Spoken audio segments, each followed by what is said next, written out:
a perfect example of the QN506. Hey folks, I hope you're doing well. Welcome back to the channel and welcome back to War Thunder. Today, I'm going to be showing off, in my opinion, a perfect example of how to use the QN506. Since you guys really enjoyed my last video on this thing and my first War Thunder video in general, I thought I would post another one kinda showing off what this thing is capable of and ideally how you should be playing it. In my last video, a lot of you seem to agree with the fact that this vehicle deserves a lot more love than it's getting, and that it should, well, ideally it requires a higher skill ceiling than most other vehicles in order to play effectively. Now granted, on this map, we are on Sinai Desert, and it is one of the more open maps which is more suited to this vehicle, along with something like Kursk, for example. But I think this map gives a very good example of how this vehicle should be utilised. This isn't an insane game where we go like 8, 9 and 0, but we do go about, I believe it's 5 and 1, but it's a good starting point on how you should be playing this vehicle. So first off, to actually start off, what we're actually doing here is we are, for the most part, going up here on the eastern flank. And what we're trying to do here is we're not going to push up all this eastern side on the right hand side with the rest of our MBTs. We've got plenty of them to deal with the opposing forces which are coming up the hill. But what we want to do is we want to try and utilise this to get a vantage point.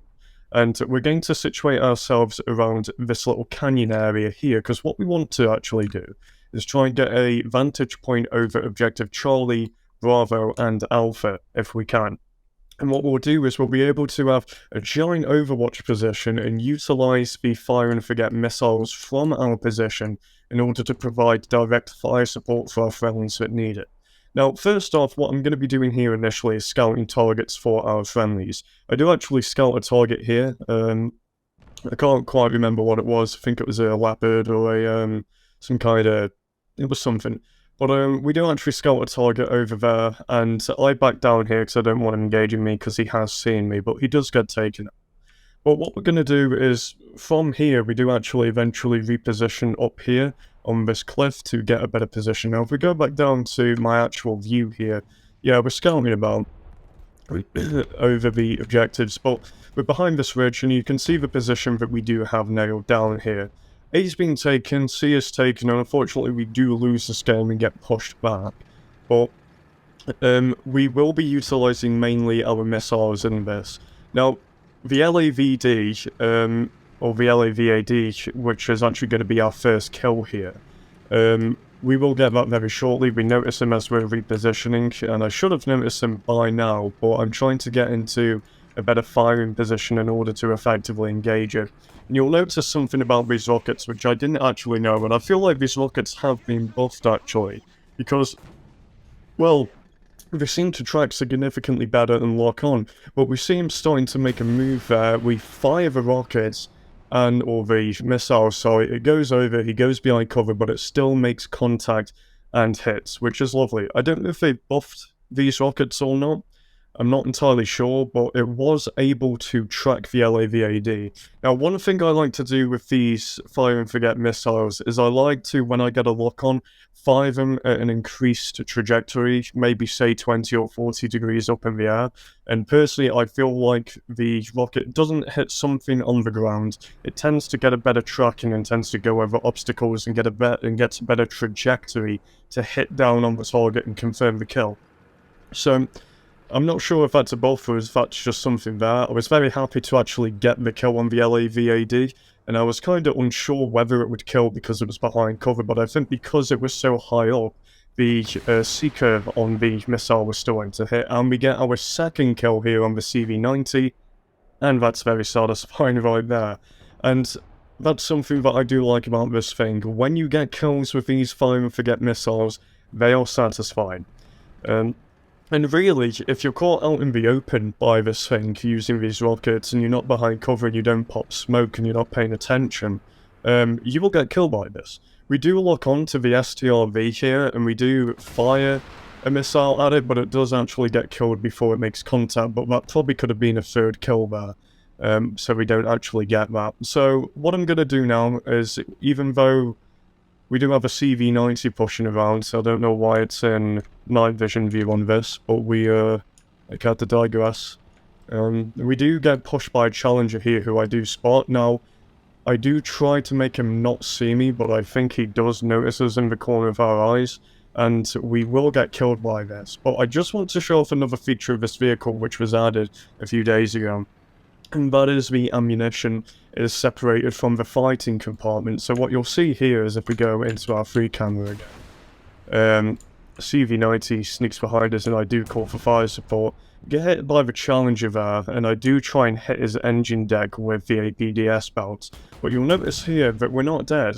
We get our ammo cook-off, but we're not killed off. So we've got no more ammo in the 30mm, but we do still have our ATGMs here.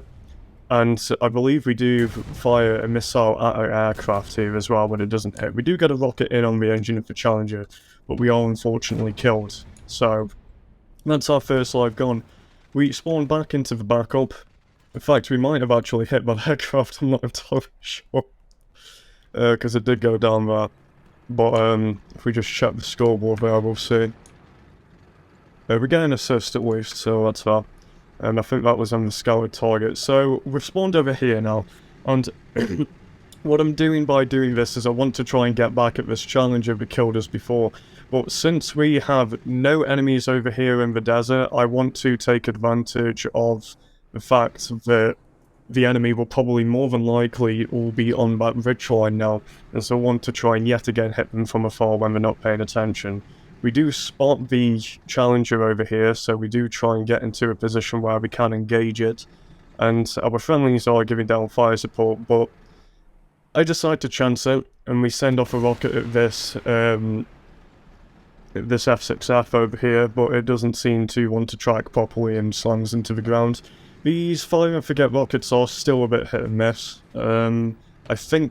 I feel like they probably will go through some buffs, but in the position that they're at now, it's better than when it started.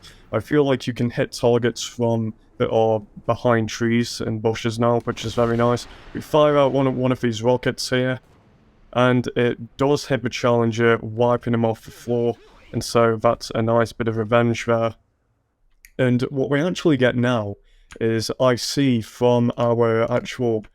I check our rear here, there's nothing over here in the desert, but what we do come across is a column of 2 vehicles, which we will see shortly. I'm looking around for an aircraft here because I'm kind of conscious that we just fired at that challenger, that he could be coming back at us, and we will see a little column of, I believe it's a T-55 and the ITS, the new Swedish AA that got added, and we do wipe them both out. It's a T-80, sorry.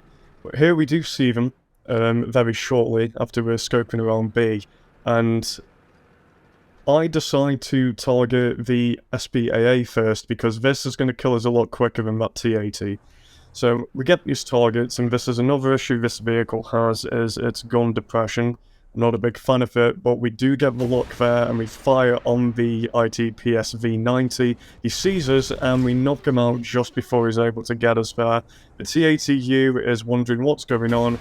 He notices us last minute as well, but the missile strikes down and knocks him out as well. And that wraps up our 5 kills. I believe we all killed towards the end here. I'm not entirely sure by what. Can't remember if it was an aircraft or a vehicle.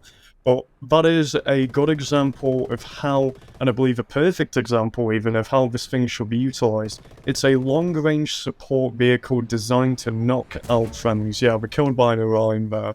But that is the game over, and that is the end of this match in the QN506. So if you did enjoy this video, please leave a like and consider subscribing to the channel, and leave down in the comments what you would like to see in the next War Thunder video. I'm up for covering whatever really, but if there's something specific you guys want to see, then let me know.